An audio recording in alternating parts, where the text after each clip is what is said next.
fine single payer bill.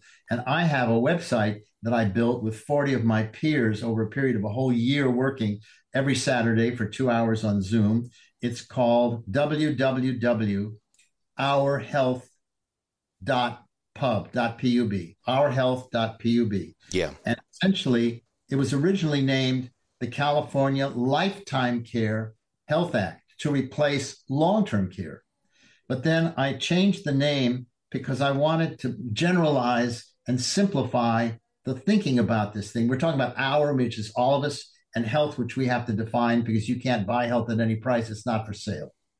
Absolutely. And that website is the model, is the draft policy model that I'm extending into the nation for the advocate community that's working on single payer to end our current barbarous, system, our carnivorous system. Well, yeah, and I urge people to go there, ourhealth.pub. It's a great place to go. And also, I do want to mention again that your book is Public Hostage, Public Ransom Ending Institutional America.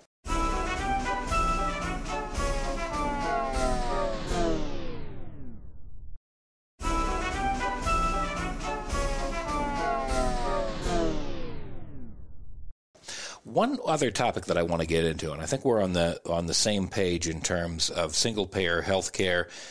Goodness, 70% of Americans, by all the polling that I see, are in favor of single payer health care, and it's something that we need to move towards. And the reason that we're not moving towards it is because there are a few people that are making a whole lot of money, and they're making that money off of us and off of our pain and off of our suffering and off of our sickness. And I think that's disgusting. I would like to discuss your thoughts about the warehousing model, quote unquote, and to the family-based model, because depending on where you are in the country, depending on what state you're in, there is a huge burden that is put onto families. And while I think it is overall a better situation than what we had in terms of institutionalization, there is a big burden that individual families, individual parents, especially moms, get burdened with in terms of unpaid labor that they have to perform in this situation. Now, there are many states in which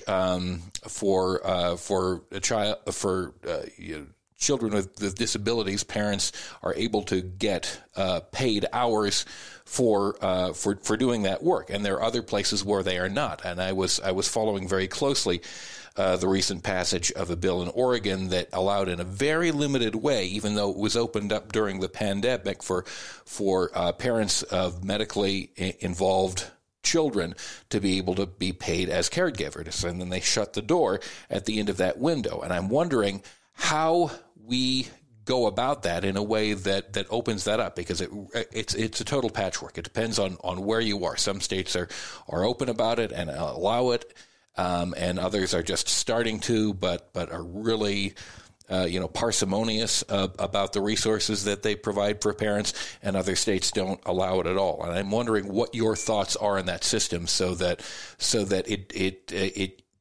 we can improve it and make sure we don't go back to a warehousing model, but that also it doesn't take advantage of unpaid labor on the part of parents and moms, especially, who are working extraordinarily hard to make sure that their kids have experiences like any other kids would.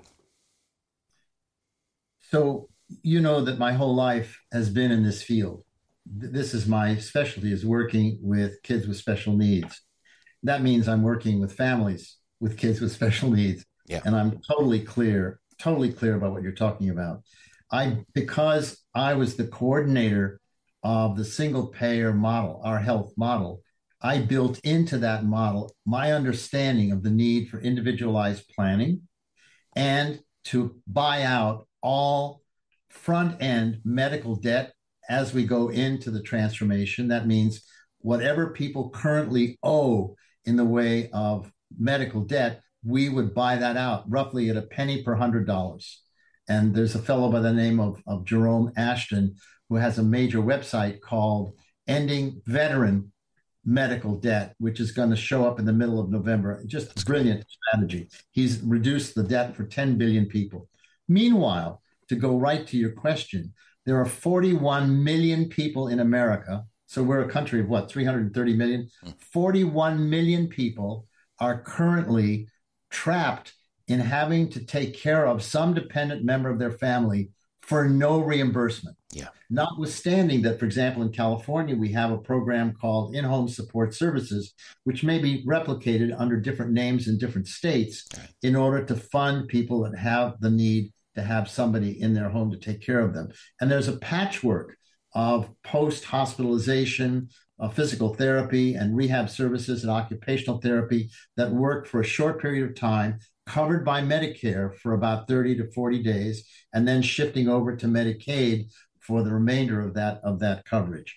But be clear, Medicaid is third-rate care, and to be eligible, you have to be on your knees in order to be eligible for that. And many clinicians will not accept Medicare rates because they're so insultingly low. They don't even cover the basic costs. Yeah. Notwithstanding, we have to have a single-payer system that sweeps away all of these vestiges of anti-working class, anti-poor community, anti-special needs community politics that dominate, because the people that set policy in our country serve the richest of the rich. Absolutely. No, I couldn't agree with you more. And I think part of that is making sure that those people who are performing that unpaid labor get resources and get compensated, and eliminate this patchwork system that allows so many millions of people to fall through the cracks.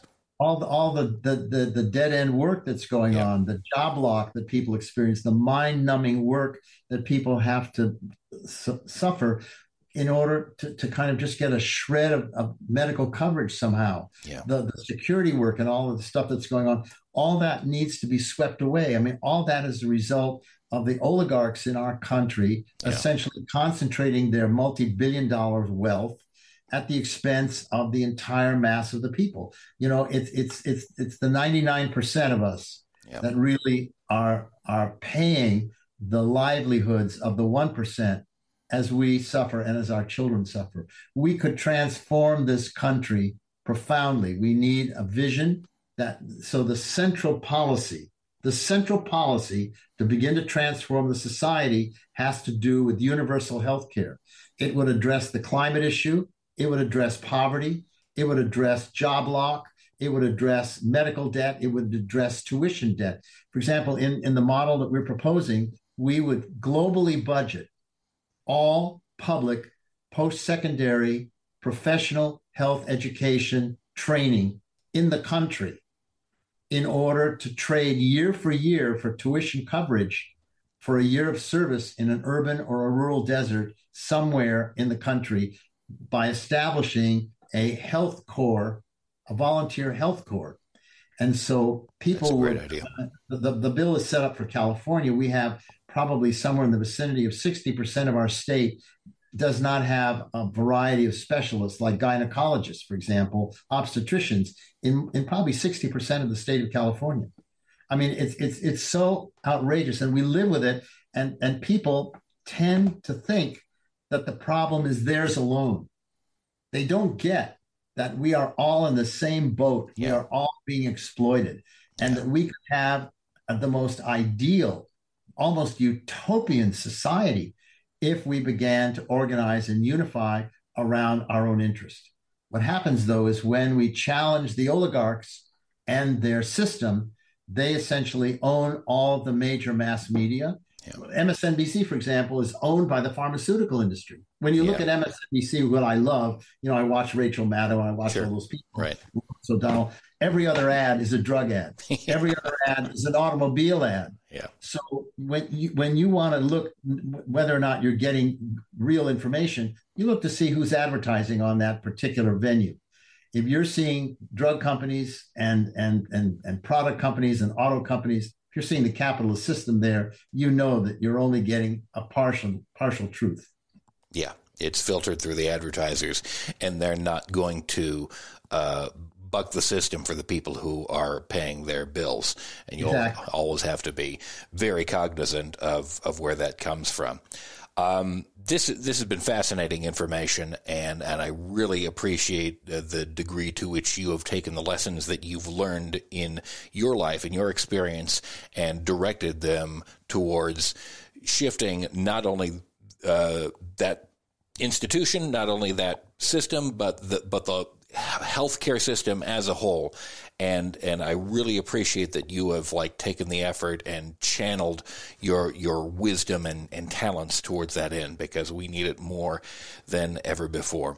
Again, we've been speaking with William Bronston. He is the author of Public Hostage, Public Ransom, Ending Institutional America. Dr. Bronston, thank you so much for being with us today on Facepalm America. I would urge you to consider introducing your daughter to your audience and to share your daughter's life and how she essentially is contributing to the society. Yes. In every way. Absolutely. No. I have on previous episodes for listeners to this podcast. They know that my daughter has cerebral palsy and epilepsy and IDD, and that she is a very important part of my life, and that the challenges that my wife and I have faced in trying to make sure that she gets the care that she deserves and gets the experiences that she deserves have formed a great part of the impetus for why I do this podcast and why I'm so passionate about so many of the issues that I am. But yeah. Oriana is a big part of why I do this every day. So absolutely. No, they know, but I appreciate that. Let me just say that, and you mentioned it, I mean, you introduced it earlier.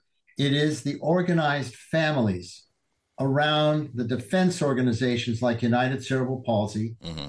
Association for Retarded Citizens, ARC, mm-hmm.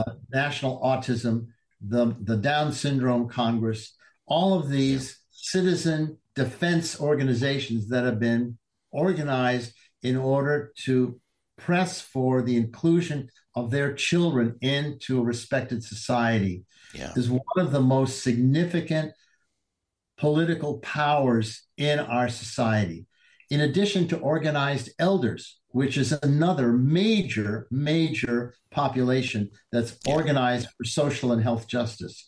But the fact that the parent movement has been so reliable and so unified, notwithstanding that it's been divided by the doctor community. There's the spina bifida group and the muscular dystrophy group and the I mean, it just goes on and on and on, all defined by the doctors, when really what we're talking about is adequate housing, adequate education, adequate vocation, adequate transportation, regardless of what the diagnosis is. Life is life, and there's only resources. We all need the resources to get us the basic things in order to live and survive. That's right. And so the reality of those organizations is one of the most progressive forces. The danger is that they depend upon Medicaid, and they're scared to death to lose the fragment of care that comes in from Medicaid financing. They have to belt up, and they have to understand that they have to end Medicaid because Medicaid is absolutely evil.